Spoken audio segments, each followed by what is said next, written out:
आप सभी को राम राम। कैसे आप लोग? तो आप लोगों को तो पता है कि इंडियन मार्केट में कई सारी कैटेगरीज के अंदर इलेक्ट्रिक स्कूटर मौजूद हैं। कई सारे मौजूद हैं। चाहे कम से कम बजट वाला ले लो, मतलब सबसे सस्ता आता है आपका 28,000 का A1 ई स्कूट आता है जो कि, और सबसे महंगा आता है वो तो भूल जाओ। फिर सबसे महंगे बहुत महंगे आते हैं, बहुत महंगे। राफ्ट मॉडल से आता है 2.5 लाख के आसपास का, वो कोई लेता भी नहीं जल्दी। वो वही लोग लेते हैं जो उनको डेली बेसिस के लिए चाहिए होता है, क्योंकि उसकी जो रेंज है 500 किलोमीटर के आसपास की है। बाकी अगर आपको जानना है कि राफ्ट मोटर्स के अंदर क्या क्या मिलता है तो भैया इसके बारे में डिटेल वीडियो बनाई हुई है, आप लोग चेकआउट कर सकते हो। बाकी हम बात कर रहा था इस इलेक्ट्रिक स्कूटर के बारे में। तो जो हम जैसे मिडिल क्लास है वो सोचते भी सस्ते सस्ते में अच्छी रेंज वाला अच्छी फीचर के साथ एक इलेक्ट्रिक स्कूटर मिल जाए और विद सब्सिडी मिल जाए अल्टीमेटली। तो भैया ऑप्शन कैसा अवेलेबल है? तो जा किस तरफ, कुछ बात ही नहीं है। तो ऐसे में आपको 2 स्कूटर बताऊंगा इस वीडियो के अंदर, जिनके बारे में आप लोग जान के कहोगे भैया हाँ ये अच्छे स्कूटर हैं, इनमें से कोई कंसिडर किया जा सकता है। और जो स्कूटर है वो है ओकिनावा i++ और है प्योर एनर्जी का प्योर ईवी ई ट्रांस न्यू, क्योंकि दोनों ही अच्छे बजट पे आते हैं, मतलब हाँ आ जाते हैं और सब्सिडी के साथ आते हैं और अच्छी रेंज प्रोवाइड करते हैं और अच्छी कंपनी भी दोनों, क्योंकि गोल कर लो दोनों अच्छी कंपनी कर सकते हो। मैं वेट कर रहा हूँ, कर लो। तो अगर आप लोग जानना है कि इन दोनों के अंदर क्या क्या मिलता है, मतलब कंपैरिजन करूंगा डिटेल में, तो आप लोग दोनों के बारे में जान जाओगे कि इसके अंदर क्या कम मिल रहा है, किसके अंदर क्या ज़्यादा मिल रहा है। तो उस हिसाब से आप लोग डिसाइड कर सकते हो कि आपको ये लेना है या ये लेना है। तो भाई अगर जानना है तो ये भैया वीडियो पूरी एंड तक देखना, और वीडियो स्टार्ट करने पहले आपको अपनी स्क्रीन के ऊपर एक लाल बटन दिख रहा है सब्सक्राइब वाला, उसको दबा के उसका कलर चेंज कर देना, ताकि आपको इन फ्यूचर मेरी जितनी वीडियोज़ हैं उनकी नोटिफिकेशन मिलती रहे, आप लोग देखते रहो और इन्फॉर्मेशन लेते रहो, क्योंकि सही इन्फॉर्मेशन मिलना बहुत ज़रूरी है। गलत इन्फॉर्मेशन तो बहुत लोग देते हैं, इसीलिए। बाकी बिना किसी देरी के स्टार्ट करते हैं वीडियो को। तो पहले तो बात करते हैं i++ के फीचर्स की। तो इसके अंदर कंपनी ने कई सारे शानदार फीचर दिए हैं, जैसे कि मैंने आपको बताया। इसके अंदर फ्रंट असिस्ट और रियर असिस्ट मिलते हैं आपको, और इसके साथ इसके अंदर आपको geofencing, virtual speed limit, SOS notification, battery health tracker, trip, direction, GPS, maintenance और बीमा रिमाइंडर जैसे कई सारे फीचर मिल जाते हैं इस व्हीकल के अंदर आपको। इन सब फीचर को एक्टिवेट करने के लिए आप लोगों को गूगल प्ले से ओकिनावा का एक इको ऐप डाउनलोड करना पड़ेगा, जिससे आप लोग ये सारे फीचर एक्सेस कर सकते हो। और इन सब फीचर के साथ इस स्कूटर के अंदर USB charging port, coloured floor mat के साथ बड़ा foot space, auto cut function के साथ माइक्रो चार्जर और RSA भी शामिल है इसके अंदर। जियो फेंसिंग के जरिए यूजर 50 मीटर से 10 मीटर तक की रेंज सेट कर सकता है। जैसे ही व्हीकल इस लिमिट को क्रॉस करेगी तो व्हीकल में अलर्ट नोटिफिकेशन आना स्टार्ट हो जाएगा। और इस स्कूटर के अंदर आपको सेंटर लॉकिंग का भी फीचर मिल जाता है, और इसके साथ इस स्कूटर की जो की है उसके अंदर आपको एक रिमोट कंट्रोल मिल जाता है। उसके अंदर लोकेटर स्विच, लॉक स्विच और अनलॉक स्विच, और इस रिमोट के थ्रू आप स्कूटर को ऑन और ऑफ कर सकते हो। अगर मैं सस्पेंशन की बात करूँ i++ की, तो इसके फ्रंट में आपको टेलीस्कोपिक सस्पेंशन मिल जाते हैं और रियर में ड्यूल ट्यूब टेक्नोलॉजी के साथ डबल शॉकर मिल जाते हैं, जो कि काफी अच्छी राइडिंग एक्सपीरियंस देते हैं आपको। ओकिनावा i++ के अंदर आपको अलॉय व्हील के साथ 12 इंच के ट्यूबलेस टायर मिल जाते हैं, और इसके साथ इसके अंदर आपको 220 मिलीमीटर के डिस्क मिल जाते हैं, जो कि ऑयल ऑपरेटेड होते हैं, जिसकी वजह से इस स्कूटर के अंदर काफी एफर्टलेस ब्रेकिंग लगती है। और ओकिनावा i++ के अंदर आपको रीजनरेटिव ब्रेकिंग सिस्टम मिल जाता है, जिससे कि आप लोग कभी भी ब्रेक लगाओगे तो उसकी बैटरी धीरे धीरे चार्ज होती रहेगी। खड़े खड़े ब्रेक नहीं लगाना है, चलाते चलाते ब्रेक लगाना है। और रीजनरेटिव ब्रेकिंग के साथ आपको इसके अंदर EABS मिल जाता है, जो कि इलेक्ट्रॉनिक असिस्टेड ब्रेकिंग सिस्टम। और इस स्कूटर के ब्रेक को एडजस्ट करने के लिए हैंडल पे ही इसका एडजस्टर दिया हुआ है। इस स्कूटर के अंदर जितनी भी लाइटें हैं सारी LED लाइटें हैं, और इसकी बॉडी में दोनों साइड आपको DL दिए गए हैं। इसके हैंडल पर ही इंडिकेटर दिए गए जिसमें रेगुलेटर लाइट है। तो अगर मैं कलर ऑप्शन की बात करूं i++ की, तो इसको कंपनी ने 3 कलर ऑप्शन में निकाला है: glossy red black, glossy golden black और ग्लोसी सिल्वर ब्लैक। मतलब ये 3 कलर कॉम्बिनेशन मिलेंगे आपको अगर आप लोगों को लेना है तो।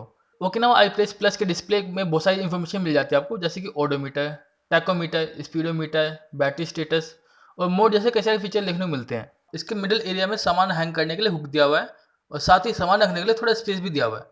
मिडिल एरिया में ही आपको USB चार्जिंग पोर्ट मिल जाता है, और गाड़ी की बैटरी को चार्ज करने के लिए भी चार्जिंग पोर्ट आपको मिडिल एरिया में मिल जाता है, ताकि आप लोग बिना बैटरी निकाले इस बैटरी को चार्ज कर सकते हो। अगर मैं मोटर की बात करूँ i++ की, तो इसके अंदर कंपनी ने 1000 वाट की BLDC हब मोटर दी है, जिसका पीक पावर 2500 वाट का है। और ये जो इलेक्ट्रिक मोटर है ये वाटरप्रूफ है और काफ़ी कॉम्पैक्ट है, और इसे कंपनी ने इसके पीछे टायर पे लगाया है, मतलब पीछे व्हील पे। और इसकी जो मोटर है वो IP65 रेटेड है। अगर मैं बैटरी और रेंज की बात करूँ i++ की, तो इसके अंदर कंपनी ने 72 वोल्ट की लिथियम आयन बैटरी दी है, जिसका जो मैक्सिमम वोल्टेज है वो 84 वोल्ट का है। इसकी बैटरी का जो टोटल वेट है वो 22 किलोग्राम का है, और ये डिटैचेबल है। मतलब आप निकाल के आराम से चार्ज कर सकते हो। और इस बैटरी को फुल चार्ज होने में लगभग 4 से 5 घंटे समय लगता है।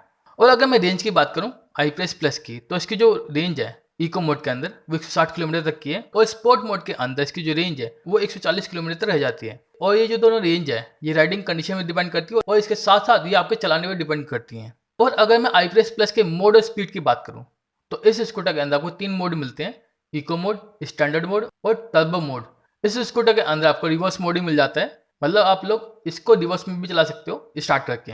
अगर मैं स्पीड की बात करूँ, तो ये स्कूटर इको मोड के अंदर 51 किलोमीटर पर आवर की स्पीड में चल सकती है, और स्पोर्ट मोड के अंदर ये 80 किलोमीटर पर आवर की स्पीड में चल सकती है। इसके हैंडल के लेफ्ट साइड में आपको टर्बो स्विच का ऑप्शन मिल जाता है, मतलब टर्बो मोड में एंटर करने के लिए, जिससे कि इसकी जो स्पीड है वो 83 किलोमीटर पर आवर तक की हो जाती है। इस स्कूटर का जो ग्राउंड क्लियरेंस है वो 175 मिलीमीटर का है, और इसकी जो लोड कैरिंग कैपेसिटी है वो 150 किलोग्राम तक की है। ओकिनावा कंपनी अपने iPress प्लस के ऊपर 1 साल की वारंटी देती है, और इसकी बैटरी पर 3 साल की वारंटी देती है। इसके साथ इसकी मोटर, चार्जर, कंट्रोलर पर 3 साल की या 30,000 किलोमीटर तक की वारंटी देती है। मतलब इन दोनों में से जो पहले हो जाए वहाँ वारंटी खत्म हो जाएगी।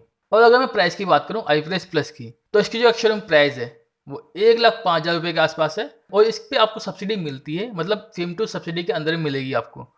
तो जब आप इसे खरीदोगे तो ये इसकी प्राइस थोड़ी और कम हो जाएगी, 1 लाख रुपये के अंडर में आ जाएगी। अगर मैं फीचर की बात करूँ ई-ट्रांस नियो की, तो प्योर एनर्जी का जो ई-ट्रांस नियो है इसके अंदर कई सारे अच्छे फीचर मिल जाते हैं, जैसे कि 4 इंच का LCD display, regenerative braking, LED headlamp, smart lock, parking assist, anti theft alarm, start और stop button, front storage box और लो बैटरी इंडिकेशन जैसे कई सारे फीचर मिल जाते हैं। और अगर मैं सस्पेंशन, टायर, ब्रेक की बात करूं, तो ई-ट्रांस नियो के अंदर आपको टेलीस्कोपिक फ्रंट सस्पेंशन मिल जाते हैं, और रियर साइड में एडजस्टेबल डुअल सस्पेंशन मिल जाते हैं। मतलब यह है कि अगर आप लोग ये स्कूटर सिंगल लेकर निकल रहे हो तो इसको आप एडजस्ट कर सकते हो अपने हिसाब से, और अगर आप लोग डबल जा रहे हो तो उस हिसाब से एडजस्ट कर सकते हो हैवी लोड के लिए। ई-ट्रांस नियो के अंदर अलॉय व्हील मिल जाते हैं, और 10 इंच के ट्यूबलेस टायर मिल जाते हैं। ई-ट्रांस नियो के अंदर फ्रंट में 180 मिलीमीटर के डिस्क मिल जाते हैं, जो कि ऑयल ऑपरेटेड है, जिसके कारण इसकी जो ब्रेकिंग है काफ़ी एफर्टलेस है। और रियर साइड में ड्रम ब्रेक मिल जाते हैं, जो कि केबल ऑपरेटेड है। ई-ट्रांस नियो के अंदर इलेक्ट्रॉनिक असिस्टेड ब्रेकिंग सिस्टम मिल जाता है आपको, जो कि फ्रंट साइड में 200 mm का है और रियर साइड में 135 mm का है। ई-ट्रांस नियो के अंदर आपको 3 राइडिंग मोड मिल जाते हैं। ये फर्स्ट मोड के अंदर ये स्कूटर 40 की स्पीड में चल सकता है, वो भी टॉप स्पीड में। दूसरे मोड के अंदर ये 55 किलोमीटर पर आवर की स्पीड में चल सकता है, और तीसरे मोड के अंदर ये 65 किलोमीटर की स्पीड में चल सकता है। ई-ट्रांस नियो के अंदर 5 इंच का LED डिजिटल डिस्प्ले मिल जाता है, जिसके अंदर odometer, trip meter, speedometer, battery status और मोड जैसे फीचर देखने को मिल जाते हैं। ई-ट्रांस नियो 8 कलर ऑप्शन अवेलेबल है, जो कि है white, red, blue, black, grey, orange, yellow और सिल्वर।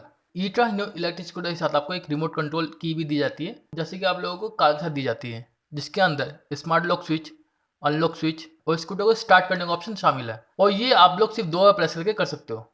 इसके मिडिल एरिया में बैग को हैंग करने के लिए हुक दिया हुआ है, और साथ ही सामान रखने का थोड़ा स्पेस भी दिया गया है। मिडिल एरिया में गाड़ी को चार्ज करने के लिए चार्जिंग पॉइंट भी दिया गया है, और इसकी जो ग्राउंड क्लियरेंस है वो 170 मिलीमीटर का है, और इसकी सीट काफ़ी लंबी और कंफर्टेबल है और सॉफ्ट भी है। ई-ट्रांस नियो का जो बूट स्पेस है वो 20 लीटर का है, और इसके अंदर आपको charger, tool kit, emergency medical kit जैसी कई सारी चीज़ें मिलती हैं, और उसके साथ ही इसके अंदर आपको MCB स्विच भी दी जाती है। मतलब अगर इस गाड़ी के अंदर कभी भी प्रॉब्लम आती है तो ये उसे बचाती है। ई-ट्रांस नियो के अंदर जो बैटरी है वो 60 वोल्ट की है, और ये लिथियम आयन बैटरी है, और ये पूरी तरह से मेड इन इंडिया है जहाँ तक कंपनी क्लेम करती है, और इसका टोटल वेट है वो 70 किलोग्राम का है। इसकी बैटरी की बॉडी पूरी मेटल है। बैटरी को उठाने के लिए इसमें हैंडल दिए गए, मतलब आप लोग समझ गए होंगे ये डिटैचेबल है, निकाल सकते हो आप लोग। अब आप लोग सोच रहे हो कि बैटरी इतनी हैवी हो तो चार्जर भी थोड़ा अच्छी क्वालिटी का होगा, मतलब हैवी होगा। तो मैं आपको बता दूं, ई-ट्रांस नियो का जो चार्जर है काफ़ी लाइट वेटेड है।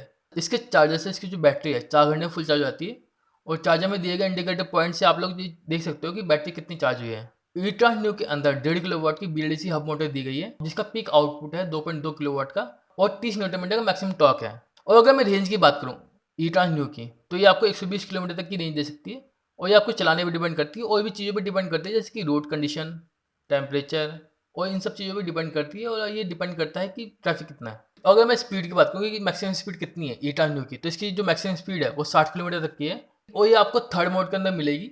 फर्स्ट मोड में ये सिर्फ 40 किलोमीटर भी चल सकती है, और ये 0 से 40 की जो स्पीड है सिर्फ 5 सेकंड में पकड़ लेती है। प्योर एनर्जी ई-ट्रांस नियो के ऊपर, मतलब इसकी बैटरी पर 3 साल या 40,000 किलोमीटर की वारंटी दे रही है। इसके साथ इसकी मोटर, चार्जर और कंट्रोलर पर 1 साल की वारंटी दे रही है। ई-ट्रांस नियो की जो लोड कैरिंग कैपेसिटी है वो 150 किलोग्राम तक की है। और अगर मैं प्राइस की बात करूँ ई-ट्रांस नियो की, तो इसकी जो प्राइस है वो 84,000 से स्टार्ट होती है, जो कि एक्स-शोरूम प्राइस है, और इस पे आपको सब्सिडी मिलेगी। वो स्टेट वाइज अलग हो सकती है और टाइम वाइज भी अलग हो सकती है। और अगर आप लोगों को बुकिंग करानी है ई-ट्रांस न्यू की, या आप लोग लेना मन बना रहे हो, तो इसकी डीलरशिप पे जा सकते हो या इसकी वेबसाइट पे जाकर इसे बुक करा सकते हो। तो अगर आप लोग कोई नया लेने की प्लानिंग कर रहे थे कुछ समय के अंदर में, या अर्जेंसी के अंदर, और आपको अच्छी रेंज, अच्छी फीचर, सब्सिडी सब चाहिए था और अच्छी कंपनी भी चाहिए थी, तो आप लोग इसमें से कोई सा भी कंसिडर कर सकते हो, क्योंकि दोनों ही अच्छे स्कूटर हैं। और अगर आप लोग और भी ऑप्शन चाहिए तो आपको बस मेरे चैनल पर जाना है, बहुत सारे ऑप्शन मिलेंगे आपको, हर बजट के अंदर मिल जाएंगे, हर स्कूटर में मैंने डिटेल में बताया हुआ है। और अगर आपको इसके बाद भी कोई डाउट बचा है तो आप लोग इंस्टाग्राम में डीएम करके पूछ सकते हो, मैं आपके डाउट 100% सॉल्व करने की कोशिश करूँगा पूरी।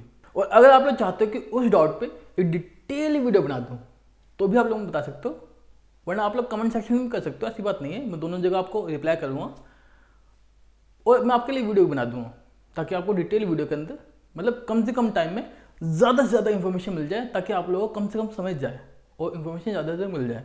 बाकी अगर आप लोग इन दोनों में कोई सा भी कंसिडर करते हो तो भाई मेरे को जरूर टैग करना, किसी प्लेटफॉर्म में सब जगह अवेलेबल हूँ।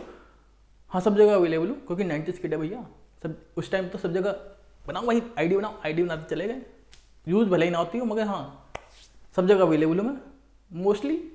आप लोगों को पता है कहाँ टैग करना है, इसीलिए। बाकी अगर आपको बाइक कार से रिलेटेड कोई भी इन्फॉर्मेशन चाहिए, पर्सनली वीडियो चाहिए, तो आप लोग इंस्टाग्राम वीडियो में सीखते हो, चाहे फॉलो भी कर सकते हो। बाकी इस वीडियो से भी तय, अगर वीडियो अच्छी लगी तो आपको पता है क्या करना है, प्लास्टिक सब्सक्राइब। तो मिलते हैं, बाय बाय, टेक केयर।